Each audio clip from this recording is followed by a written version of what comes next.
질문 받겠습니다. 네, 박수를 받으세요. 네, 자, 자, 네, 스님 안녕하세요. 네. 서대문의 정법사 김정도행입니다. 네, 박수를 받으세요. 네, 네. 그 스님의 그 미래 고차원적인 법문 너무 감사드립니다. 네, 그 오늘이 지장제일인데요. 네. 그 장례 그 문화에 대해서 질문을 드리고 싶습니다. 네, 네, 네, 네. 요즘 저희 시부모님이 중병으로 요양병원에 계시거든요. 네, 네. 그래서 그 장례에 대해서 많은 생각을 하게 되었어요. 아, 네, 네. 예, 그래서 이제 요즘은 그 매장 대신에 화장을 또 많이 선호하시더라고요. 그렇죠, 네, 네. 예, 그래서 스님은 그 네, 화장도 많이 하고 이제 불교계에서는 또 그 수목장, 네, 네. 수목장도 이야기를 하더라고요. 네, 네, 네, 네. 그래서 이제 그 저희 그 불교적으로 또 불교인으로서 어떤 그 방법이 좋은지 스님께 네, 여쭤보고 박수를 받으세요. 드리겠습니다. 좋습니다. 네. 자, 이거 중요한 질문이에요. 잘 들으세요. 이거 중요한 질문인데, 자, 여기도 아주 굉장한 비밀이 들어 있어요. 왜냐면 저 티베트 사람들은 말이죠. 티베트 사람들은 이른바 말하면 풍장이라고 그래가지고 땅에 묻질 않아요. 그냥 갖다 놓으면 뭐라 독수리 가서 물어갑니다. 왜냐? 사질 전부 다 칼로. 우리가 생각 너무 기가 막히지. 돌아가신 분을요 전부 다 칼로 토막을 냅니다. 그래가지고 독수리가 한쪽씩 물어가게 만들어놔요. 그걸 풍장이라고 그래. 이해를 못하겠죠. 자기 아버지 시신을 때 칼로 칩니까? 풍장을 해요. 뭐 여러 가지 제사법 전 세계적으로 우린 매장을 하지만 말씀이죠. 또 뭐냐면 저 남태평양엔요 이른바 우리나라의 문무대왕도 수장을 했잖아요. 남태평양의 부족들은 말이죠. 바다가 파도가 노도같이 쳐버리면 뒤집어지면 죽으니까 요즘에 계속 돌아가시잖아요. 바닷물 때문에 지금 노도같이 말이 또 문제가 있어. 그러니까 뭐냐면 나를 전부 다 싸가지고 바다에다 던져달라고 합니다. 그런 수장도 해요. 풍장 수장 뭐 별의별 거 다 합니다. 그런데 자 이제 여기에 말이죠. 중요한 우리가 생각할 게 하나 있어요. 돌아가신 영혼들이 돌아가신 분들이 그러니까 여러분이 중요한 거예요. 사바세계에 얼마나 집착된 어떤 의지를 가지고 있느냐.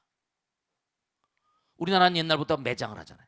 그리고 다른 종교들도 이제 뭔가 하니 이 다음에 부활의 때가 오면 뭔가 하니 해골바가지 들고 전부 다 일어난다고 딱 일어나가지고 부활한다고 나오잖아요. 그래서 그들도 매장을 합니다 다. 근데 저기 또 뭔가 하니 네덜란드가 어디 가보니까요 너무 놀랐어요. 지하철역인데 그 옆에 뭐라 우리가 금고 모은 것처럼 말이요 쫙 돌아가신 분들을 이른바 서랍처럼 그렇게 유골을 모시는 분이 있어요. 여러 가지 장례 풍습이 있는데 이것들이 그 문화를 반영을 합니다.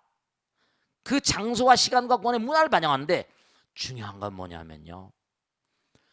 돌아가신 영가들이 얼마나 몽고하니 그 자손들이 그 영혼을 치우는 것을 영혼을 자기의 어떤 육신을 치우는 것에 대해서 얼마나 이해하고 있는가.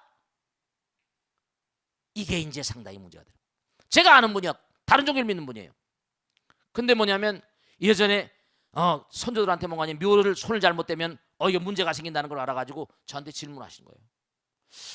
카톨릭에서는 그냥 매장인데 지금 어떻게 되는 거 아니? 이게 자기가 그 선산이 있는데 선산이 뭔가 아니 도로가 나는 바람에 어떻게 됐어요? 뭉텅 잘려나가게 생겼어.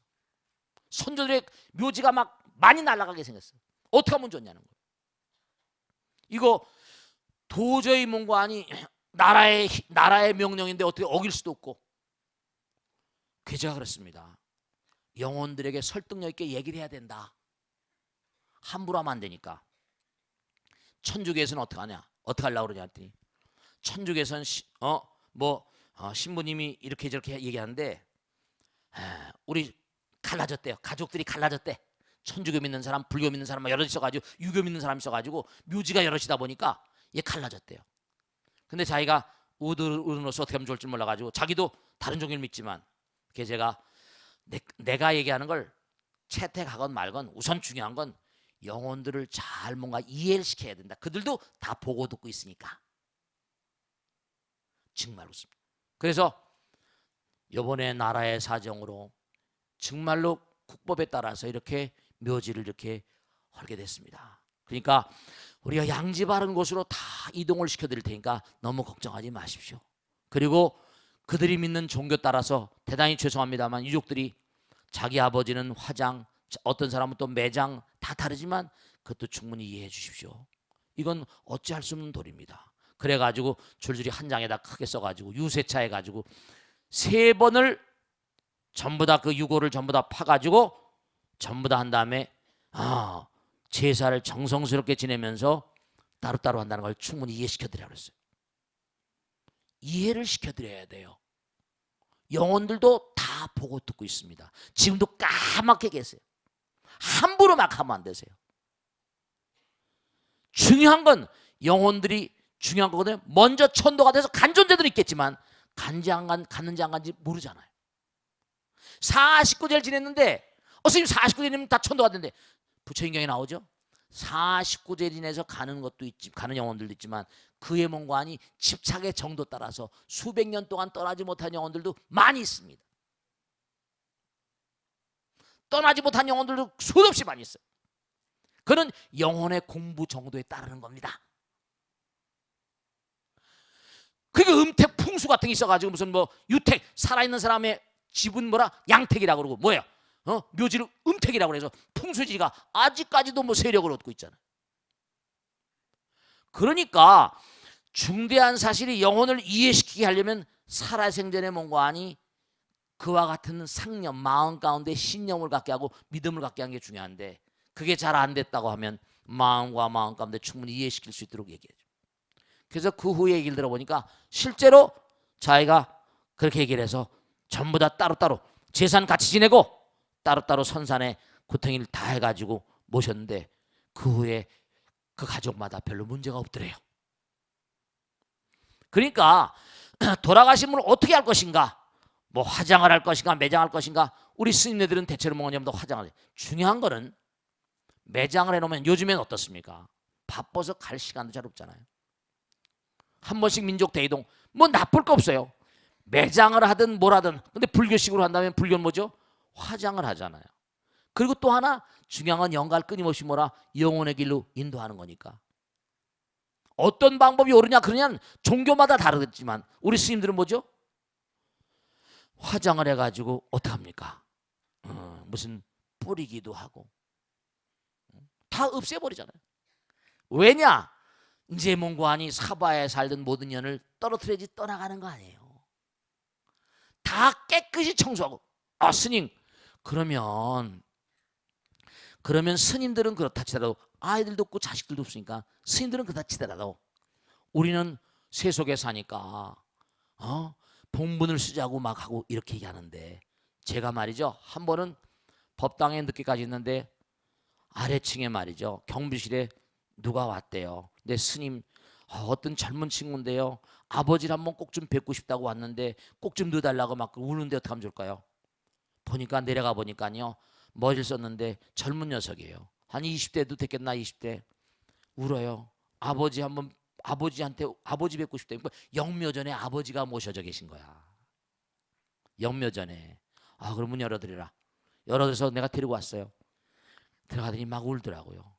그러니까 이게 정말 영묘전이라거나 낙골당이라거나 이런 게 필요하구나. 왜 그랬니? 다 울고 난 다음에 마음이 너무 갑갑하고 엄마가 너무 고생하고 아버지한테 뭔가 하소연을 하려고 지금 여기 왔다는 거예요. 그래서 내가 이게 정말 뭔가 필요하구나. 왜냐하면 그것도 카타르시 이름만 말한 마음에 뭔가 의지할 때가 있잖아요. 우리 중들은 다 화장에 산다 하더라도 화장을 하더라도 일정한 기간 동안 그 기억의 뇌리에 사라질 때까지는 모셔두면서 뭔가 아니 마음 가운데 의지처가 되는 것도 그죠? 사라지는 자기를 낳아주시고 키워주셨는데 아버지에 대한 그리움 어떻게 돌아가시냐? 암으로 돌아가셨대요. 화장을 해가지고 자기를 화장해달라고 그래서 능인선에 여기 모셨다는 거예요. 그래서 뭔가 영혼들이 살아계시다.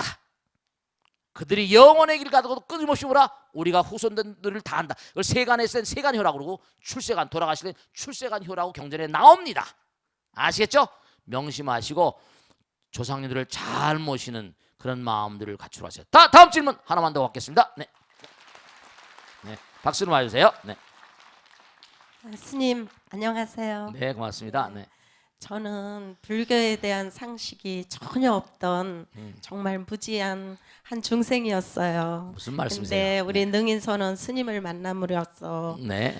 공부를 열심히 하고 제일과 스님의 법문을 열심히 동참하다 보니 네. 조금은 제가 귀가 트이는 듯했어요. 네, 그래서 고맙습니다. 너무 감사한 마음으로 네. 인천에서 오는 길이 좀 멀어도 네. 멀다 생각 안 하고 늘 능인선언만 찾고 있는 연화덕입니다. 고맙습니다. 박수로 맞으세요. 네, 감사합니다. 네. 네. 제가 음. 궁금한 것은 음. 우리 TV 사극 같은 걸 보면 음. 뭐 양지 바른 곳에 묻어줘라 네, 네, 네. 이런 대사가 나와요. 그렇습니다. 네. 곧 이 양지 바른 곳이라는 것이 네. 제가 생각할 때는 명당 자리가 아닌가 네, 뭐 싶습니다. 그렇습니다. 네. 그래서 실제로 묘를 쓸 때 명당 자리가 있는가 네, 네. 정말 궁금해요. 질문 드립니다. 네, 박수로 맞으세요. 고맙습니다. 네. 아, 정말로 자, 중요한 게 있는데 왜냐하면 제가 머리 깎고 스님으로 살면서 제 가족들에 대해 체험한 게 있어서 그래요. 저 언젠가도 이 벚꽃 대통령이 말씀드렸는데 자, 명당이라 네, 중요한 게 있어요. 우리가 보통 어떻습니까? 중요한 게 우리 몸에도 말이죠. 우리 몸에도 혈자리라는 게 있어요. 아시죠? 기혈, 뭐 경혈, 경락 다 있잖아요. 그죠? 네. 그렇죠. 그 자리는 센터가 되는 자리예요. 그러니까 침점이 바로 거기다 찌르면 온몸이 전부 다 찌리리 해버리잖아요. 우리 몸은 전기체거든요. 이 한의학 같은 거, 양의학 같은 것도 참 이게 서로 한데 협조하면 인류를 뭔가 고치는데 굉장히 도움이 될 텐데. 근데 서양 의사들은 그럽니다. 아무리 봐도 뭐 어디 경락이 경혈이 있냐? 껍데기 가지고 알 수 없죠. 설입자의 흐름, 미세한 흐름들이 흘러가는 그런 통로인데 어떻게 째고 뭐 찌는다고 알 수가 있겠습니까? 내 땅에도 땅이 만들어진 원리나 사람이 생성되는 원리는 같잖아요. 통해야 되잖아요, 이게 다. 우리 몸도 이게 뭔가니 기가 막히면 죽잖아요. 기경팔맥이니 십이정경 임독 양맥이니 해서 우리 몸도 이게 수백 쪽에나 되는 세포입니다. 세포 하나하나가 전부 다 생명이고 세포 하나가 우주예요. 그러면 수백 쪽에나 되는 세포를 순간순간마다 그걸 연결하려면 이건 무지막지한 속도죠.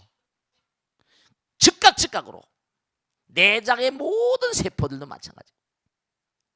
땅도 마찬가지죠.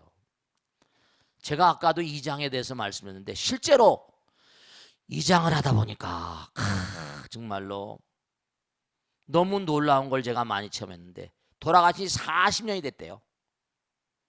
근데 물에 잠겨 있더라고요. 그게 관이 물에 잠겨 있더라고. 그대로 썩지 않고 흐물음인데 이거 정말로 만약에 살아있는 사람 살아있지만 돌아가신 분은 뭔가니 아직 뭔가니 천도가 안 됐다 그러면 자기 시신이 물에 잠겨 있는 걸 만일에 안다고 한다면 얼마나 기분이 언짢을까? 그 시신이 문제가 아니라 시신을 바라본 영혼의 마음이 얼마나 참담할까?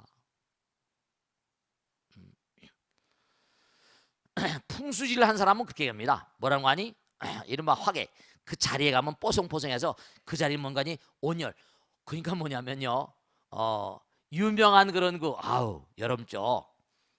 지나간 역사 얘기인데 역사 얘기 간단히 시간이 길지 않도록 짧게 하면 이 풍수지를 철저히 믿었던 인간이라 철저히 믿었던 우리 선조 가운데 누가 있냐니 대원군이라는 사람이 있었어요.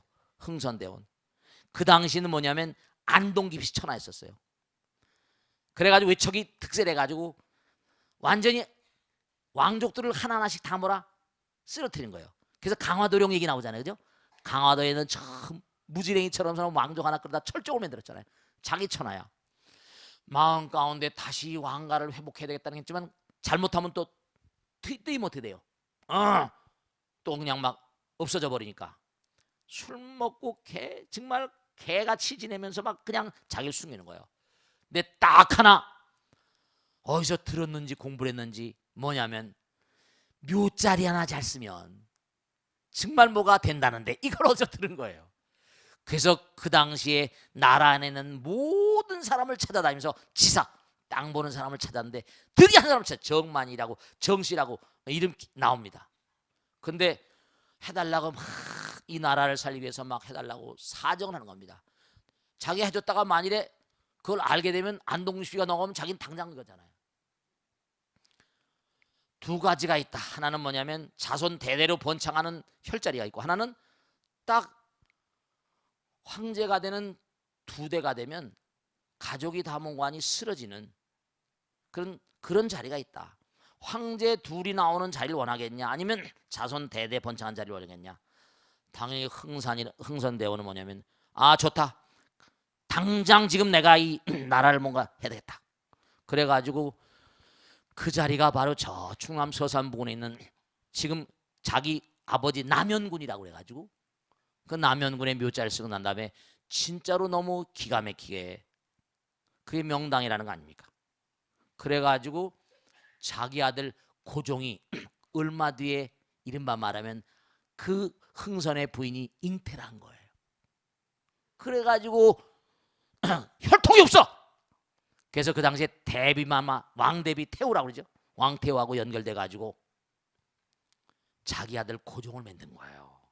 그 다음에 다 쓸어버리죠. 고려 말에 정도전이 비슷한 거예요. 김좌근이 다 쓸어버립니다. 근데 정말 순종이 돼가지고 나라가 끝나잖아요. 근데 유명한 게 남현군이라고 해서 자기 아버지 묘를, 자기 아버지 묘니까 그 당시 대원이 힘이 강하니까 아버지 묘에다 부장품을 많이 집어넣을 것이다 해가지고 오페르트 도굴 사건이, 오페르트 역사를 아는 사람은 알 거예요.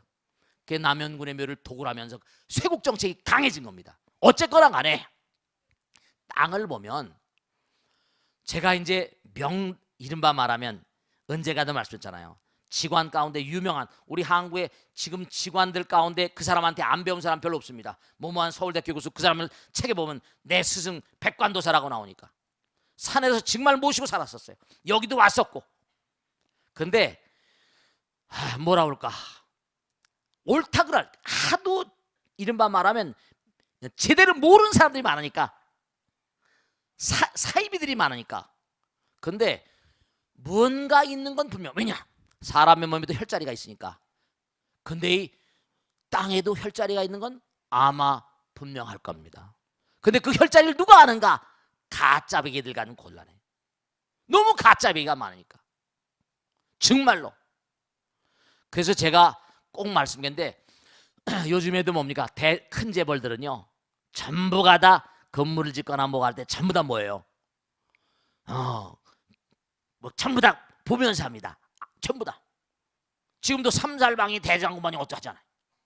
그러니까 있다고도 말할 수 없고 없다고도 말할 수 없는데, 다만 참고하실 것은 도선이라는 사람이 도선비기로 유명한 사람인데, 자기가 자기가 다른 사람이 가보기엔 자기가 뭐 정해준 자리가 유명한 얘기 있잖아요. 사람이 지기를 누를 수가 있어요. 기도하는 절들은 전부 다 뭐죠? 명산대찰에다. 그러니까 뭐 일일이 다 말씀드릴 수 없고, 중요한 건 뭐냐면 이 땅도 생명체다. 가야라는 유명한 그런 학설에 나오는 가야라는 신이 있지만, 가야 학설에 나오지만 그리스 신이면 가야라는 신이 땅의 신이에요. 근데 이 땅도 뭔가 아니 생명체예요. 돌도 바위도 하나도 뭔가 아니 전부 다 생명이 아닌 게 없다는 게 우리 불교적인 관점입니다. 불교는 생명과 무생명의 간극이 없으니까. 그러니까 양지 바른 곳에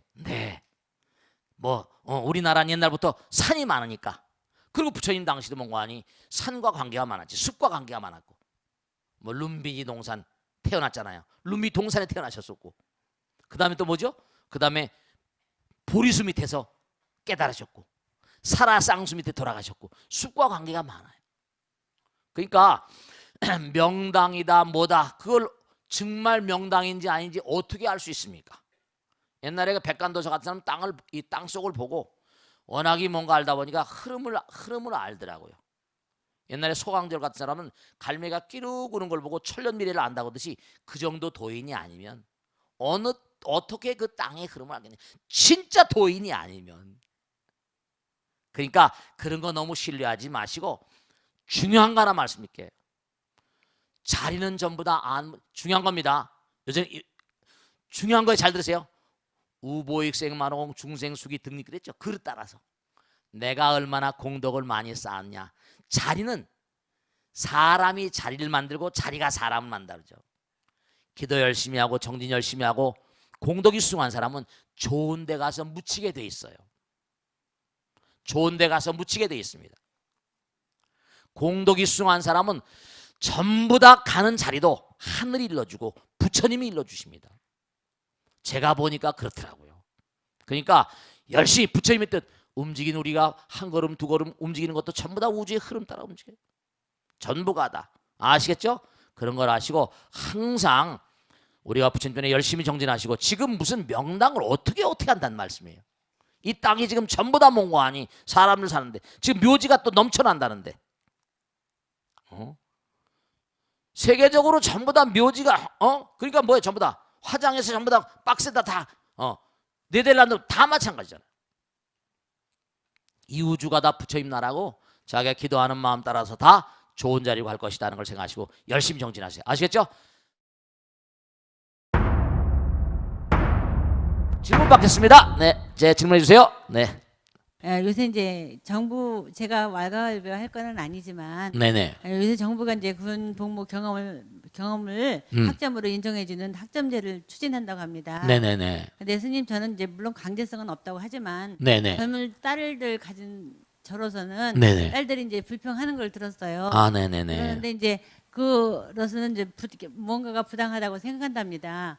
왜 그러냐고 물었더니 자기네들은 이제 임신 그 힘든 임신이나 출산에 대해서 가산점은 없는데 네네. 군복무에 대해서만 가산점을 주자고 하는 발상에 대해서는 네. 말이 안 된다고 생각한다고 합니다. 네네. 그래도 저 이해가 되는 부분이긴 한데요. 네네. 스님께서는 어떻게 생각하시는지 박수 맞으세요. 네, 고맙습니다. 이거 사실 군복무한 이 남자애들에 대한 가산점에 대한 얘기는 이게 계속 논란의 여지가 있는 겁니다. 근데 여자분들은 아기를 낳잖아요. 또 아기를 키우고 그것도 또 왜 그런 가산점 안 주냐? 어떻게 생각하세요? 어떻게 생각하세요?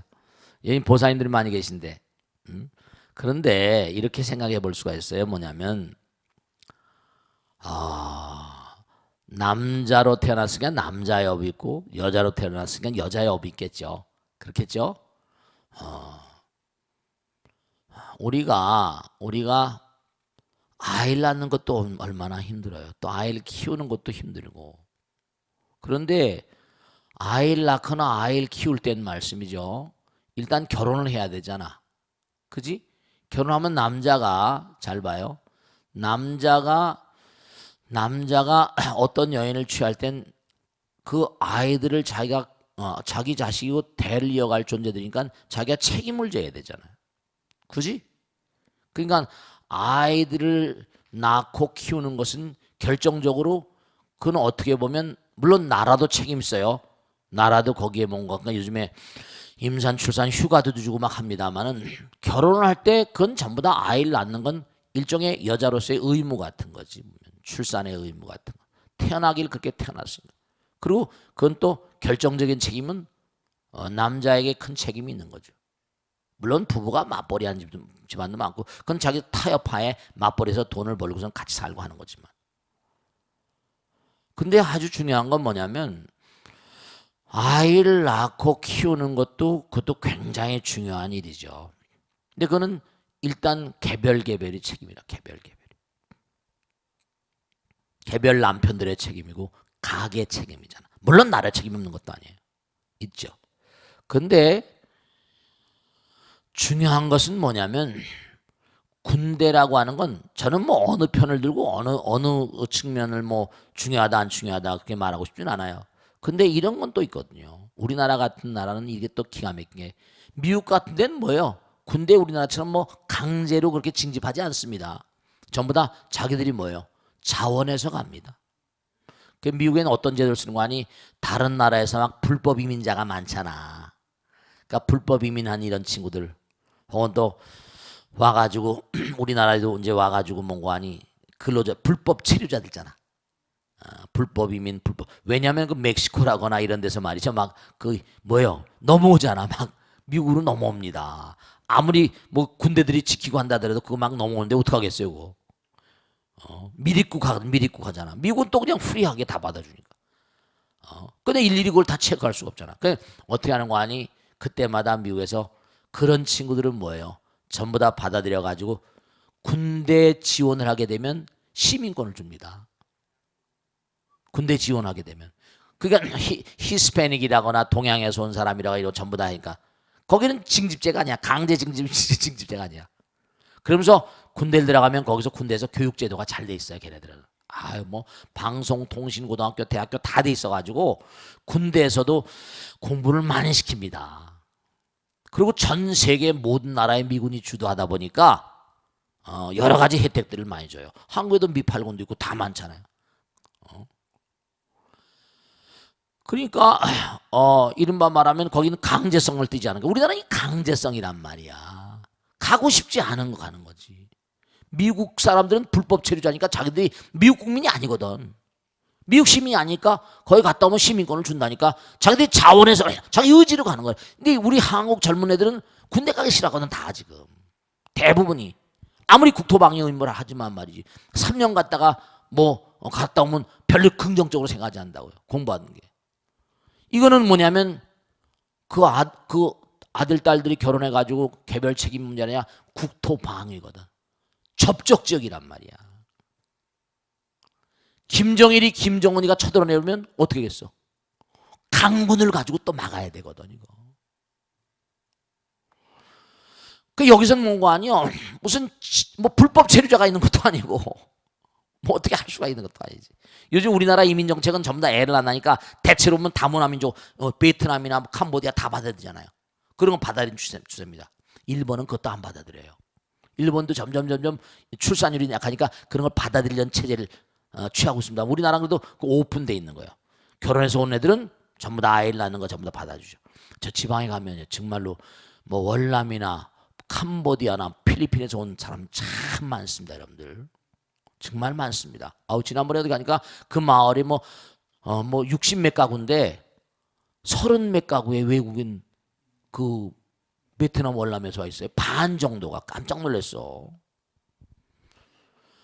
그러니까 보기에 따라선 여자분들은 아이를 낳고 키우니까 힘들지. 그렇지만 이건 좀 차원이 좀 다른 얘기야. 국가를 방해해야 돼. 보위라고. 자기들의 안녕을 위해 주는 거니까. 터지면 다 죽어야 되니까. 여자들을 징집시키는 나라도 있습니다. 어느 나라요? 이스라엘. 이스라엘은 남녀가 구분을 안 해요. 남녀 구분이 없어. 다 군대 가야 돼. 여자들도 다 총 쏴야 됩니다. 여기서는 여자들 안 하잖아. 거기도 전부 다 아들, 딸 낳잖아, 여자애들이. 여긴 여자애들은 안 가거든. 근데 이걸 갖다가 그러면 다 3년간 와가지고 20몇 개월, 25개월인가 뭐. 근데 옛날보다 많이 단축된 거예요. 요즘엔 뭐냐면요. 애들이 또 하나씩, 옛날에 의가사제대라 그래가지고 뭐냐면, 집에 뭐예요. 엄마, 아버지나 무슨 나이가 들고 노령이고 그런 뭐죠? 군대에서 빼주는 거 있었다니까 하도 이 자원이 많으니까. 요즘엔 아이 낳기 싫으니까 아이가 하나도 다 데리고 가잖아요. 그죠? 아이가 하나라도 다 징집이 됩니다. 그러니까 이걸 가산점을 줘야 되냐 안 줘야 되냐 이건 내가 얘기하고 싶진 않아요. 근데 하나는 뭔가 아니 걔네들이 군대 가지 않으려고 별의별 방법을 다 취하잖아요. 지금 실제로 그렇습니다. 여러분 모르셔서 그렇죠? 군대 안 가려고 발버둥을 칩니다. 여러분들. 뭐 별의별 부상을 만들고 뭐 별의별 거 먹으면 군대 안 가다 뭐 어디 껌해진다고. 여러분 이른바 군대 안 가려고 하는 이 훈련 이른바 그 뭐라 그럴까 징집 영장 안 받으려고 신체 검사 받잖아요. 신체 검사 연예인들 가운데 안 가려고 그러다가 걸려가지고 끌려간 녀석들 많이 있었잖아요. 그게 보통 문제가 아니라니까요. 그러니까 무언가 하여간에 3년간 갔다 나오면 여러 가지로 국가와 민족으로 해서 그건 국가와 민족으로서 봉사하는 거니까 이른바 말하면 여자나 남자나 상관없잖아요.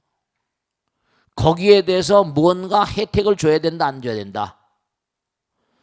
근데 이제 또 하나 이제 굉장히 문제가 되는 건 뭐냐면 이게 지금 우리 한국 사회가 남존여비 비슷해가지고 모든 부면에 다 여자들이 불리하거든요. 이거 직장을 가도 무슨 여자들 조금밖에 안 뽑고.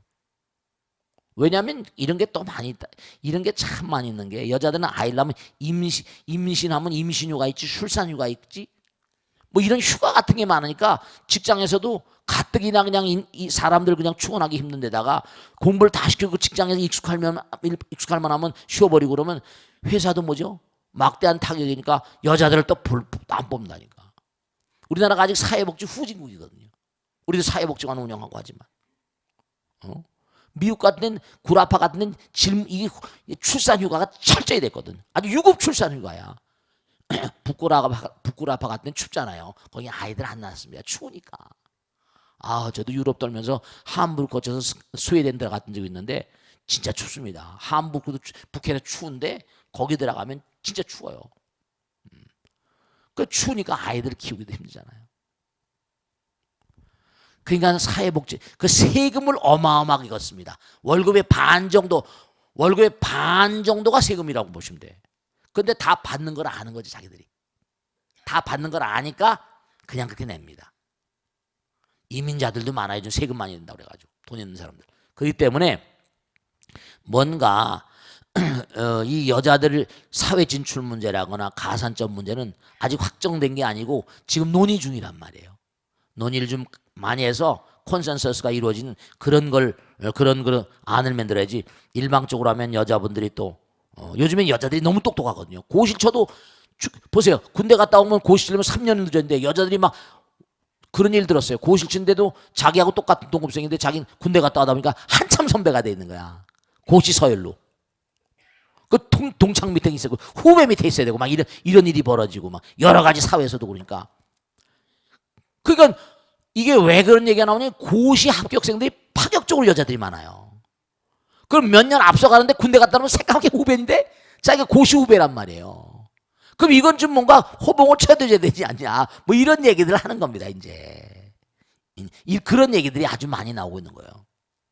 군대 갔다 오고 했는데 그동안에 공부를 하느라고 뭐 군대 갔다 왔는데 걔는 군대 안 갔느라고 박쳐가지고 저 위에 있는데 말이지 난 저 밑에 있으니 이건 너무 불공평하지 않냐. 국가와 민족을 위해서 했는데 이런 얘기들이 막 나오는 거예요. 그래서 이제 뭔가 그래도 여자분들은 또 뭐 그러니까 여러 가지 노를 다 부셔놓고 진지하게 얘기를 해야 된다. 아시겠죠?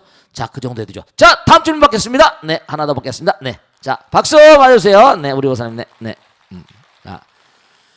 제 아들이 지금 대입시 3수생입니다. 네. 근데 저희 남편도 그렇고 정말 자식을 위해서 연의 부모처럼 최선을 정말 다했는데 그러셨겠어요. 이 철없는 이 아들 녀석이 하는 말이 강남에 돈 많은 부모님 밑에서 태어나서 좀 더 나은 특출난 사교육을 받았으면 자기가 오늘날 이렇게 되지 않았다는 철없는 소리를 해서 네. 충고도 해보고 야단도 쳐봤어요. 근데 네. 점점 갈수록 과간이라 우리 부모 억장을 무너지게끔 그렇게 행동을 하거든요. 네. 그래서 이 상황을 좀 더 지혜롭게 대처하고자 스님께 좋은 말씀 부탁드립니다. 네. 박수로 맞으세요. 네. 참 답답하네요.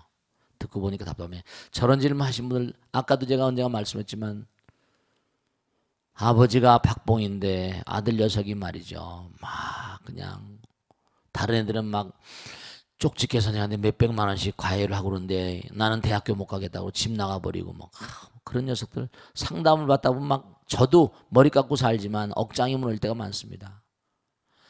보살님이 말씀이죠. 좀 지혜로워져야 되는 거야. 지혜로운 답변을 요구한다 그랬잖아. 우선 그렇잖아요. 자기도 삼수하잖아, 그지? 그 얼마나 답답하겠어, 그지? 그러니까 그걸 자기의 어떤 그런 잘못을 우리는 항상 그러잖아요. 자기 잘못을 자기가 수용하는 사람이 그렇게 많아요, 안 많아요? 중요한 건 우리 어른들도 마찬가지예요. 내가 뭘 잘못했다는 걸 순순하게 받아들인 사람이 대단히 힘듭니다. 나라 무슨 관리들도 자기가 뭘 잘못하고 나면 잘못했다는 걸 인정합니까? 안 합니까? That's my mistake. 이래 안 그래요. 그건 보편적인 건 이해하시고, 아, 애가 답답하니까 저러겠지 한 수 접어두는 마음이 있어야지 그 다음에 얘기가 되는 거야. 첫째로, 자, 아이를, 근데 보살님이 공부를 잘 하셔야 돼.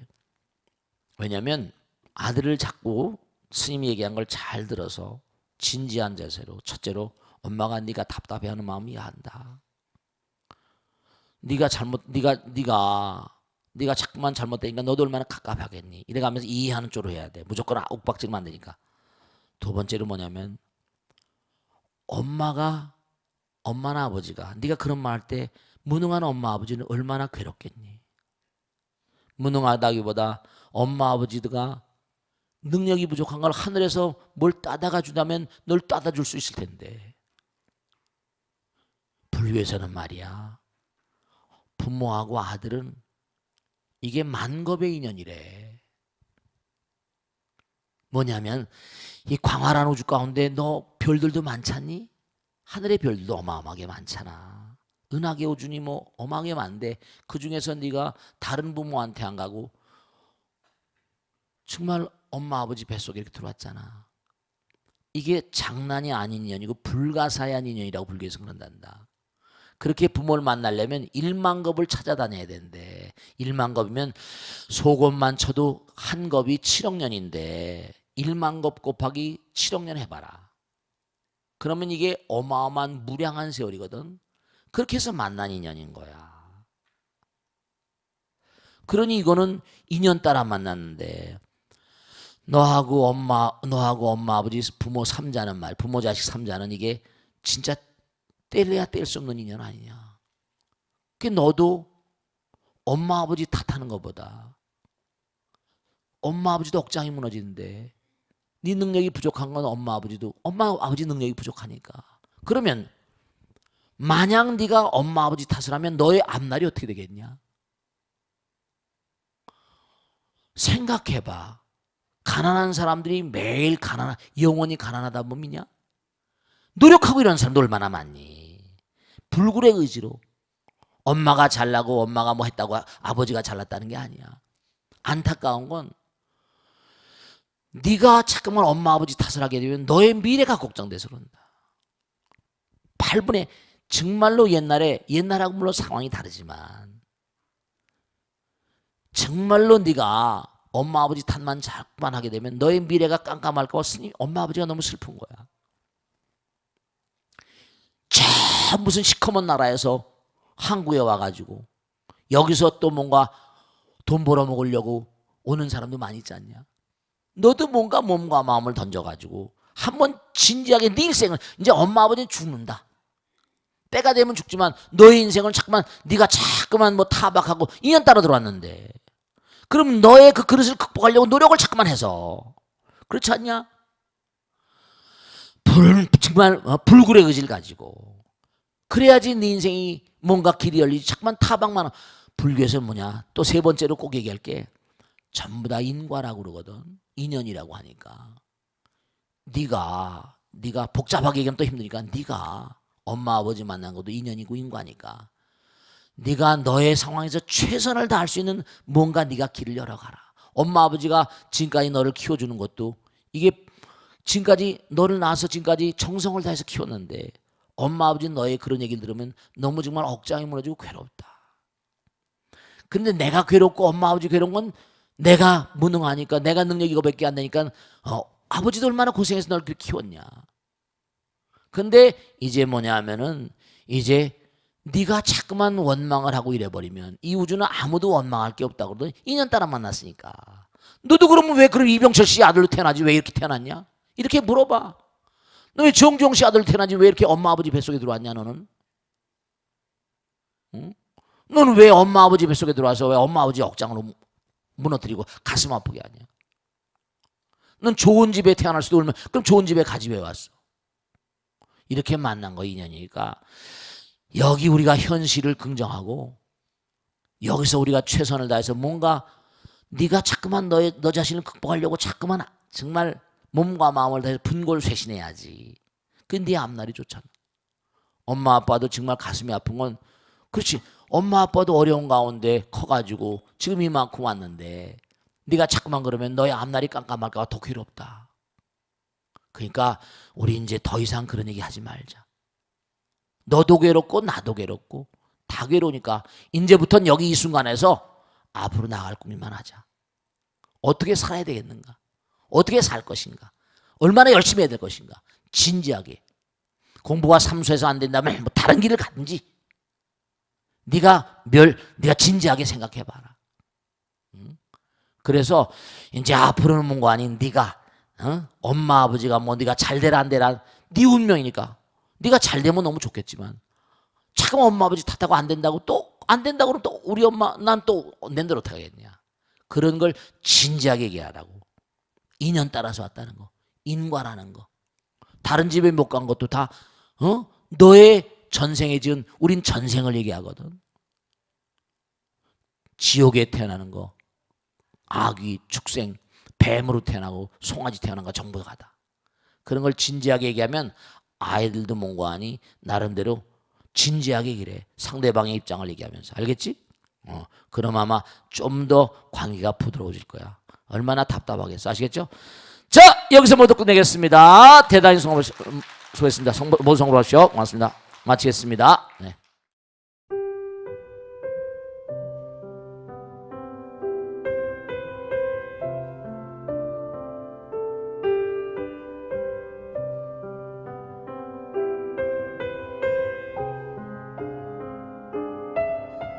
불자 여러분 안녕하십니까? 능인선원장 지광입니다.